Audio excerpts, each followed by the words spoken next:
buonasera e ben ritrovati con una nuova edizione del TG Flash di Neo Sicilia.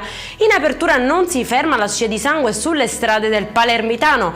Dopo la tragedia di Via Belgio, costata la vita a due giovani motociclisti nella notte, un violento scontro tra tre auto sulla statale 189 ha provocato la morte di un uomo di 39 anni e del padre di 68. Tragedia sfiorata a Torregrotta, nel Messinese, dove la rottura di una condotta del metano ha provocato una violenta fiammata. 4 i feriti, tra cui 3 operai e un vigile del fuoco, trasportati tutti all'ospedale di Milazzo. Nel frattempo l'area è stata evacuata e il comune ha sospeso l'erogazione del gas e i tecnici sono già al lavoro per ripristinare il guasto.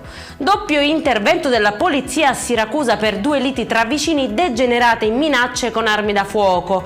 In un caso un cacciatore avrebbe puntato il fucile contro un condomino e il suo cane, sequestrati 6 fucili, 3 pistole e le licenze. Un secondo episodio invece ha visto protagonista un ex cacciatore, anche qui l'arma è stata ritirata per precauzione. A Catania torna al centro il tema della sicurezza urbana con il sit-in del SIAP davanti alla prefettura. Per il segretario Tommaso Vendemmia il calo dei reati è legato alla riforma Cartabia, che per molti episodi minori richiede la querela di parte e scoraggia le denunce. A rendere più critica la situazione è anche la carenza di organico con tanti pensionamenti e pochi nuovi arrivi. E in chiusura il meteo: domani in Sicilia temperature fino a 31 gradi, ma allerta gialla per probabili piogge su Catania, Palermo e Messina. Per questa edizione è tutto, prossimo appuntamento domani alle 13:30. Buona serata.